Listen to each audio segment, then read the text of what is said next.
Confront the AP. I need some opinions from those who have gone through something similar. TLDR on my situation: my M31 wife, F28 of 5 years, together 14 high school sweethearts. I got busy in graduate school and working 2 jobs, she started a new hobby, and the AP M45 filled the gap. AP is not married. They had S-time once on an trip last month and she left me for him immediately after. From the snooping I did, I have verified that they were never intimate before. We are 1 month post D-Day. She has a new apartment. She says she doesn't know who he was to her BFGF, friend with benefits etc. They are still seeing each other though. I knew this guy. He knows me, bought me a beer a few times. My question is whether I can live with myself if I don't confront him about it. I'm confident that I will be able to control myself and not get physical. I just want to go up to him and say, dude, what the fuck? Start talking. I'm not looking for answers from him. I'm not looking for an apology. I guess I just want to let him know that I'm not okay with what's going on. Thoughts? Thanks everyone. Edit: I've decided not to confront for the time being. He is a lowlife who doesn't deserve my mental anguish. Redditor's reactions update after. Redditor 1, pretty sure he already knows it's not okay. And you'll end up punching him? Redditor follow-up: yeah, you're kidding yourself if you think it will be a rational discussion. He's a piece of crap, but he's not the one who cheated on you. The fact they still see each means you're going to freak out on him. Doubt they only had S-time once. Redditor 2, I confronted one of the ex-wife's apps, only because I'd known him for 30+ years. I had no intention for a physical confrontation, haven't been in a fight since 9th grade. But I ended up turning his nose into hamburger at his business. One of the few things I regret doing, but damn it felt great. It's really not worth your effort, man.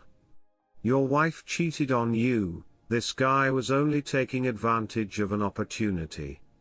I can tell you that he really doesn't care. Anyone that could do that has no soul. Just find your happiness. Duck anything else. Redditor follow-up: this guy was only taking advantage of an opportunity. Kudos for turning the guy's nose into hamburger, but what's up with this statement? Yes, wife shares a much bigger cut of the blame, but if more betrayeds dished out more consequences to more APs, there'd be fewer APs. It's disrespectful.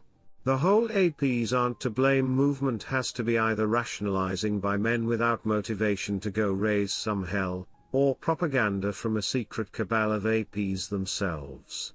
Redditor 3, if your wife hadn't opened up to him literally and figuratively, he'd be totally insignificant to you. Just a guy she knows. A John Doe. But because she opened up, she's made him significant, to the point you are considering confrontation. What does that tell you? It tells you, your wife has placed you in this position, not her AP. He's not the first or last sleazeball to hit on your wife. He was just a guy seeing what he can get, until your wife gave him what he wanted. Dime a dozen. We walk past these guys every day. Many may even work with you. All of my focus and energy would be on myself. I was cheated on. I know the feeling. Personally, I didn't want to dignify my fiancé's AP's existence. Yes, he altered my life, but it was because my fiancé permitted it to happen.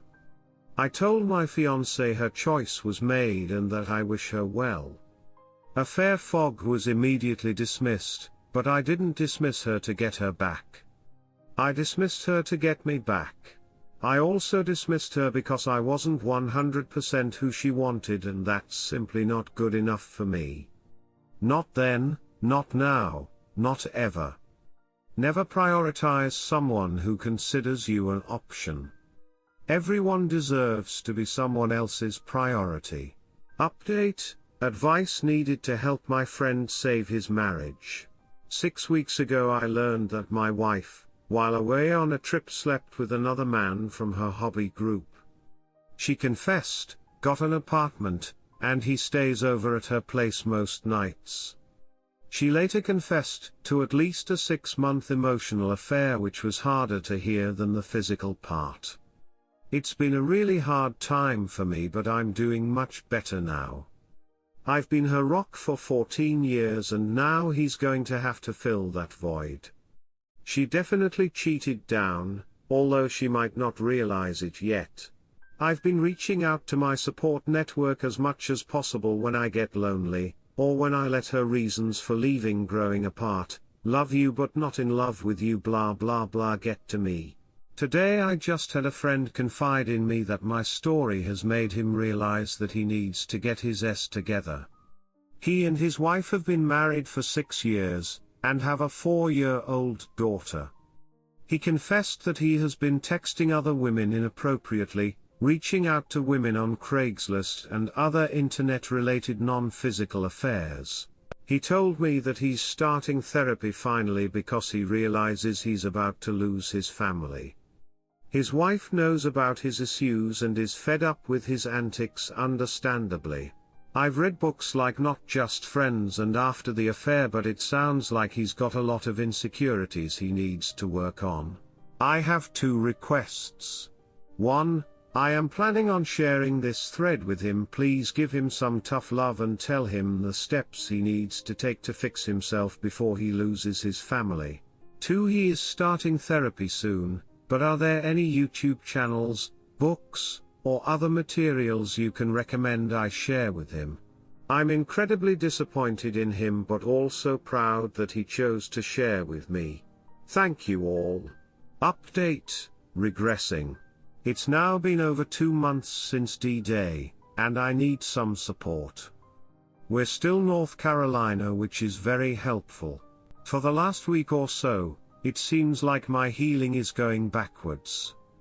I was in a good place up until then, but lately I can't stop blaming myself. Logically I know it's not on me, but I can't stop thinking about things I wish I would have done differently. This quarantine gives me too much free time to let my mind wander. I finally got to a point of thinking about her only about 6 hours a day rather than the whole day, but now I'm back to about 8-10 hours per day. One of our mutual friends asked me whether it would make me feel better if they ended up getting married, like it wasn't just a fling, but she actually fell in love with him. Obviously my answer was hell no. But now I can't get it out of my head, like maybe she knows something I don't. Pisses me off. I have instructed this friend not to talk to me about her going forward. I know that she's the broken one, and I was a good husband, but I can't stop blaming myself for not being who she needed me to be after all these years. Thanks all. Update: it finally happened. 4-month update. Sometimes I just have to laugh at the absurdity of 2020, and we're not even halfway through. SDBXW and I have been North Carolina for 3-ish months. Divorce papers have been filed uncontested and our hearing is scheduled for the end of June. In theory, it should all be over soon. She's been telling people that we're not together anymore because she fell in love with someone else. Sounds all romantic, doesn't it? Of course she chooses to omit the whole cheating part. I have been feeling fantastic overall. The quarantine, as much as I hate it, made me stay home and just get used to being alone. Now I actually enjoy my alone time. I have a very productive and healthy routine that I stick to on weekdays while working for home. I have been on 8 or so dates with an amazing new woman, who is thrilled to be with me, and it feels really good. NRE really does feel like a drug, but I have the wherewithal to understand that's what these feelings are. This is the easy part. I have been honest about my situation and she has been very understanding. When I have my bad days usually triggered by a dream, I tell her that I need a little space that day and she is very understanding. Yesterday, after 3 months North Carolina, my STBXW texted me saying, "Hey, I just wanted to make sure everything is okay with you. If you want to talk with someone, I am here for you." For some reason, this message really ducked me up, for lack of a better term. I'm sure most on here can relate. I felt sadness, anger, confusion, everything. I had a few replied written out but deleted them all and deleted the text. Today, I am glad I did. Then again today, after I texted her about some logistics, I kept getting emails from our old bank. She said again, "Sorry about that. I understand if you don't want to talk, but if you do, just know that I am here for you." Again, deleted and no reply. No contact really, is the only way to go. It's natural for me to want to read into these messages. I think to myself, maybe things with old man dipshit are finally falling apart, or maybe she has something she wants to tell me, or maybe she heard him seeing someone else. Anyways, thanks again for everything. Everyone said she would eventually try to crawl back into my life in one form or another, but I didn't believe it. And here we are. Edit, wow, thanks for the gold. Thanks again so much for this community. The responses have been amazing and have helped me wrap my head around the true meaning of that message. Update, mutual friends. Last night I had an argument with some really good mutual friends who kept trying to comfort my ex. They kept saying that there are two sides to every story, and that she's hurting too still with APBTW. I sent them this text this morning. Let me know if this sounds reasonable or not. Sorry, things got a little heated last night. I was upset not because of EXWW actions, those are in the past. What really hurt my feelings was when you said that you didn't know whose story to believe. Like I said before, I'm not perfect and nobody is. The reality is that we didn't grow apart, we didn't agree to go our separate ways. She cheated on me, used me, and left me. That is the truth. However people want to interpret and act on that narrative is up to them. I know that you care about her as a friend, and that's very understandable, but I can't be your friend too. I need people in my life who believe me and trust me. Who aren't also friends with the person who purposefully and consciously hurt me so bad. I'm not asking you to pick sides, you have indicated that you won't do that. But this constant fence sitting does not work for me. When I found out my best friend cheated on his wife, I told him he was no longer welcome in my life. That behavior is not okay with me. Those are my values. I love you guys and I appreciate your friendship, but I've come to the realization that you will never see her the way I do. I've never broken up with friends before. And to be honest, I feel bad about the whole thing, but I also know deep down that it had to happen. Update. Those friends finally replied. Well, it has taken us a week to respond because honestly, we are not sure what to say. It seems like your mind is made up and we don't have much say in this. We hope you are happy with this decision and find peace. We will always be here if you change your mind, but we won't be letting anyone decide who we can and can't be friends with. We are all adults, and what happened between the two of you is your business. We truly hope this isn't the end of our friendship, but I suppose the ball is in your court now.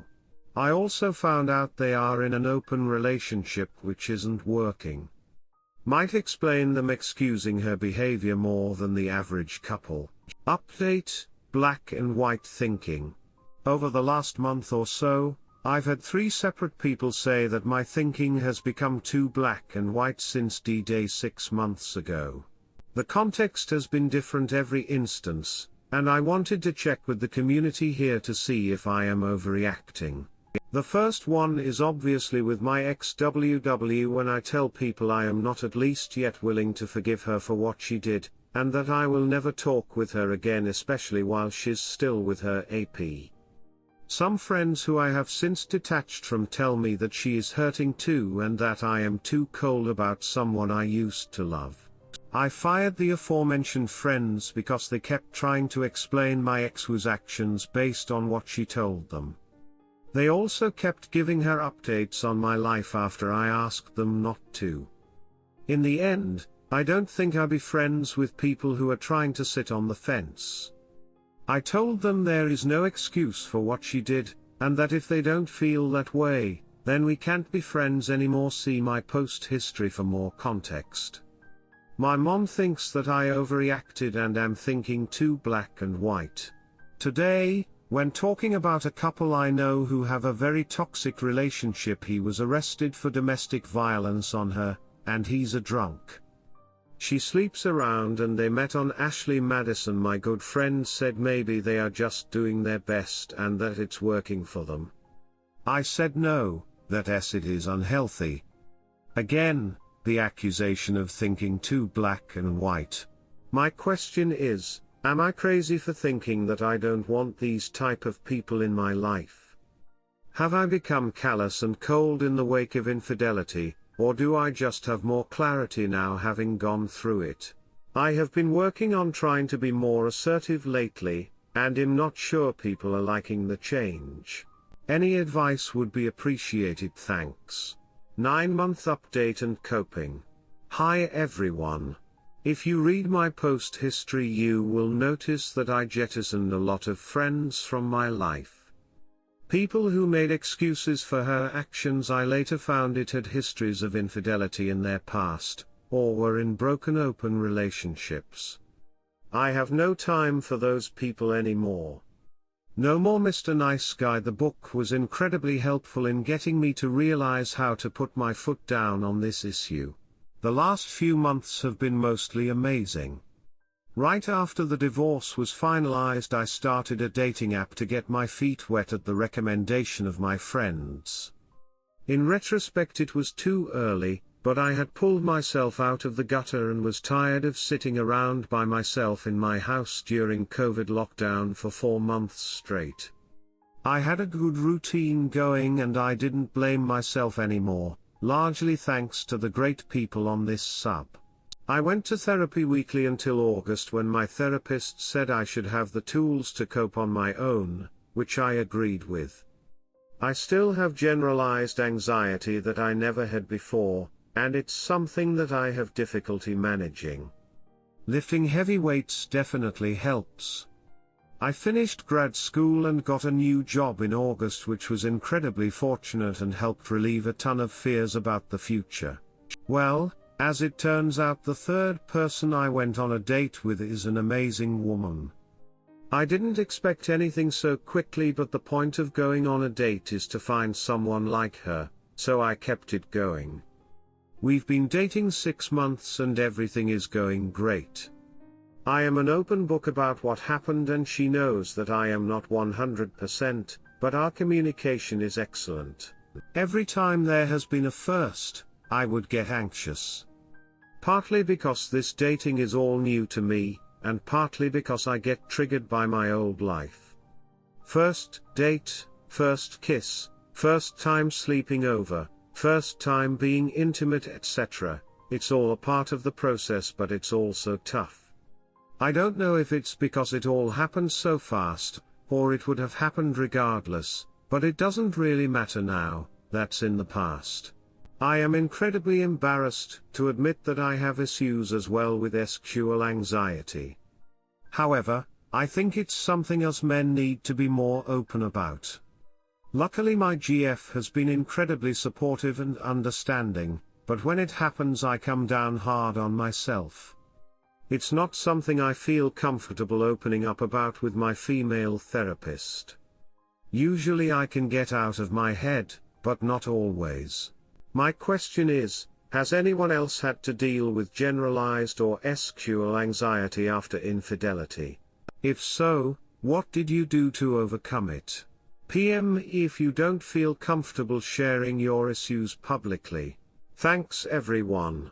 Update: am I crazy or has my mom lost the plot? 2-ish years ago, my high school sweetheart wife of 5 years together 15 cheated on me with her trainer at a gym. It's a tale as old as time, I know.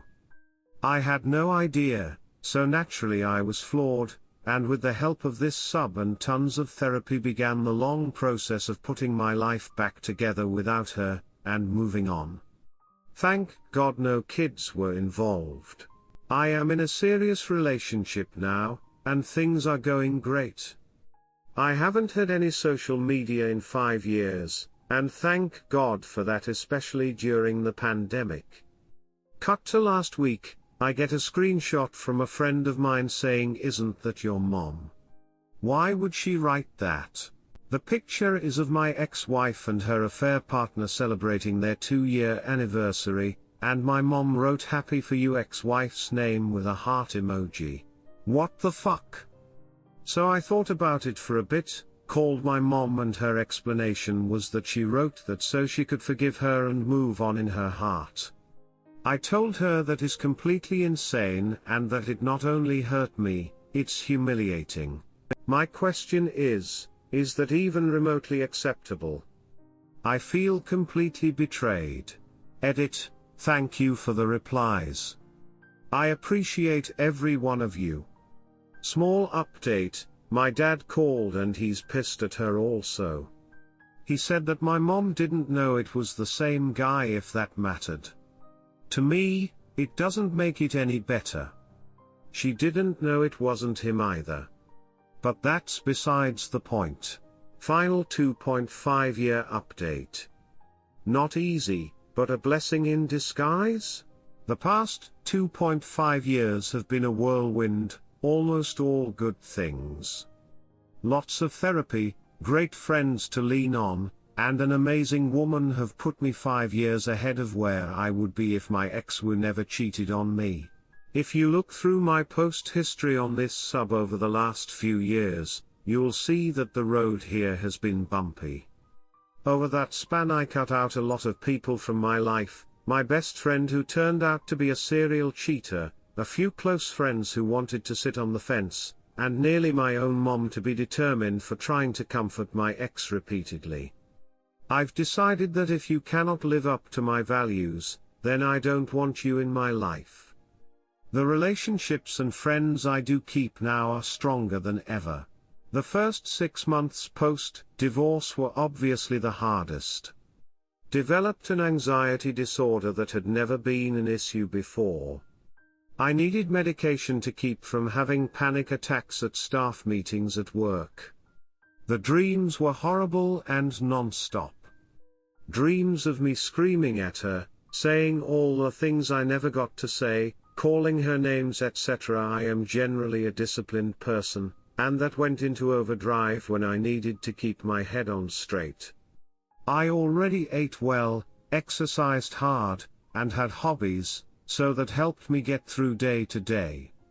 I bought a poster and kept it on my wall with 7 rules of life and used that as my mantra to get through each day. I was discovering who I was as a person all over again, and I liked that guy. Once I believed, deep down, that despite what she wanted me to believe, that none of this had anything to do with me, it wasn't my fault, and that although I wasn't a perfect husband, no one is, I didn't deserve this, I started to look at this as an opportunity rather than a tragedy.